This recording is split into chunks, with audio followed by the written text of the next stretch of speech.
¿Dónde estábamos y cómo seguimos ahora? En los videos anteriores vimos la prueba hipótesis para la media de una población. ¿Sí? Lo que hacíamos es comparar una media poblacional desconocida contra un valor de referencia y establecíamos las hipótesis de alternativa de diferente manera. Sí, aplicábamos la regla de decisión y llegábamos a las conclusiones estadísticas y las conclusiones prácticas.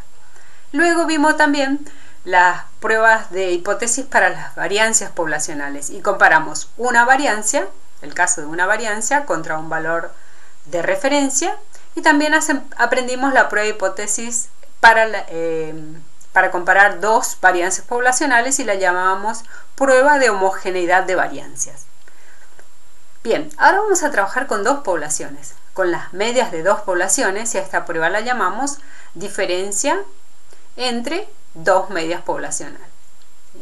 Entonces vamos a establecer las hipótesis de esta manera y yo les voy a pedir que presten atención a los subíndices, porque en todas estas pruebas vamos a utilizar una gran cantidad de subíndices. Bien, por otro lado, solamente se va a explicar el estadístico de prueba que se utiliza en cada caso, no todo el procedimiento general que se explicó antes, porque es lo mismo, la regla de decisión es semejante, por lo tanto es cambiar algunos términos y ya podemos resolverlo. ¿En qué caso se utiliza esta técnica estadística? ¿Sí? En el caso de que queramos comparar dos situaciones diferentes que posiblemente den respuestas diferentes, respuestas medias diferentes. Por ejemplo, el rendimiento de dos variedades de mandioca, la longitud de fibra de dos especies de pinus diferentes, la acción de dos insecticidas en dosis diferentes, etc. Hay muchos ejemplos. En el Departamento de Tecnología de la Madera de la Facultad de Ciencias Forestales, por ejemplo, y ahí por ahí los que son de industria van a verlo, hacen comparaciones de propiedades químicas, de propiedades mecánicas de diferentes maderas. ¿Sí? Entonces, generalmente ellos toman pares, ¿sí? Dos especies diferentes. ¿Cuál es la base teórica? Cada una de estas poblaciones que estoy comparando se supone que se distribuyen como una normal con sus variancias, cada una con sus variancias respectivas. De cada una de estas poblaciones se van a sacar muestras aleatorias, ¿sí? Que las vamos a llamar N1 y N2.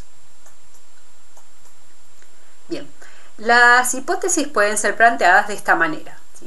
En la hipótesis nula siempre va a estar la igualdad, que la media de la población 1 es igual a la media de la población. ¿Sí? En la alternativa pueden ser cualquiera de las opciones según sea el interés del estudio. Se puede redactar también de esta manera, que creo que es la más conveniente de aquí en más para resolver los ejercicios. Entonces, fíjense, en la parte de la ecuación, si mu1 es igual a mu2, quiere decir que si hiciéramos las diferencias bajo la hipótesis nula, esto es igual a 0, porque son los mismos valores. La diferencia es igual a 0. Contra la alternativa de que esa diferencia sea distinta de 0. Esa diferencia entre las dos medias aritméticas poblacionales me genera un nuevo parámetro que se llama el parámetro de diferencia de medias poblacionales. Por eso la prueba de hipótesis es para la diferencia de dos medias poblacionales. ¿Sí? Como parámetro tendrá su estimador. ¿Y el estimador de dónde proviene? De la diferencia de las medias muestrales. Entonces, esta diferencia de medias muestrales va a estimar el verdadero valor de la diferencia de medias poblacionales, el verdadero valor del parámetro. Y muchas veces al estimador se lo designa con la letra D. ¿Sí? En el apunte van a ver muchas veces directamente reemplazada esta expresión por la letra D, así que les pido que presten atención. D es una variable, por lo tanto, se distribuye como una normal. ¿Sí? Esta distribución normal sería la distribución de la variable D, de la variable diferencia de medias muestrales, cuya distribución tiene una media aritmética m sub d que es igual a 0. ¿Sí? ¿Por qué es igual a 0? Porque va a haber diferencias que son positivas y diferencias que son negativas, teniendo una media igual a 0. Y el desvío estándar de la diferencia de media será la suma de los desvíos estándares de cada una de de las distribuciones originales, ¿sí? Si nosotros hiciéramos toda la deducción teórica de cómo se origina esta función, encontraríamos que tendríamos que trabajar con los parámetros originales. Pero eso, por supuesto, no lo vamos a hacer nosotros. Bien, y hay muchas variaciones para realizar estas pruebas. Tenemos el caso de que estas muestras sean independientes y tenemos el otro caso de que sean las muestras dependientes. En el caso de que las dos muestras que sacamos sean independientes, o sea, que al seleccionarlas no exista ninguna relación entre ellas, estas variancias de las poblaciones de las cuales provienen pueden ser conocidas o desconocidas. Si fueran conocidas, podrán ser iguales o distintas, ¿sí? Las conocemos, son estadísticamente iguales, por supuesto, o estadísticamente distintas. Vamos a explicar los casos 1 y 2. En el caso de que provenieran de poblaciones con variancias desconocidas, puede ser el caso también de que éstas sean iguales o éstas sean distintas. Pero, ¿qué es lo que pasa acá? Si yo no las conozco, o sea, son desconocidas, ¿cómo voy a poder suponer de que son iguales o distintas? Y entonces, aquí surge el uso de la prueba de homogeneidad de variancias, que ya la aprendimos, ¿sí? Entonces, cuando yo realizo una prueba sobre la diferencia de dos medias poblacionales, sus variancias son desconocidas, yo debo realizar antes una prueba de homogeneidad de variancia.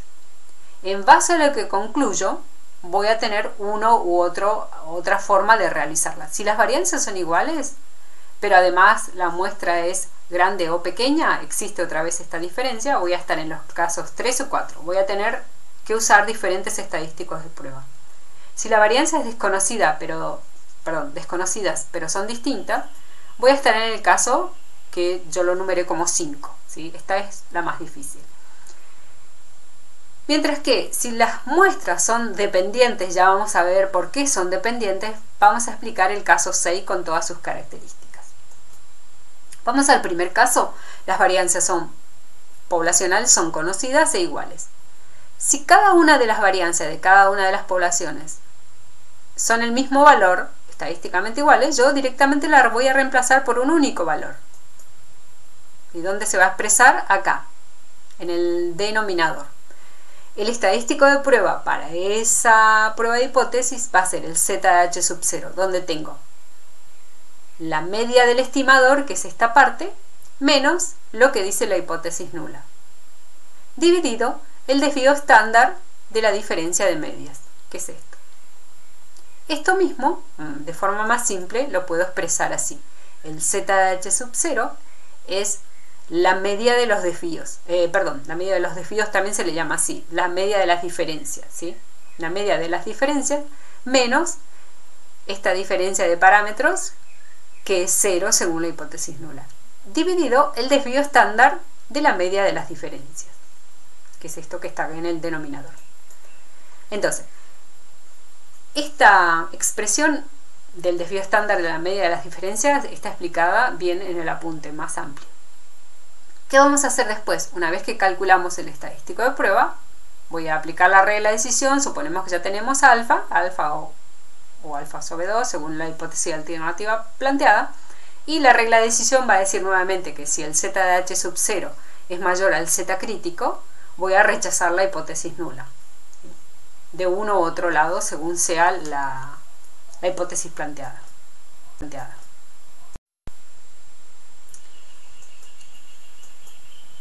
En el apunte ustedes tienen explicado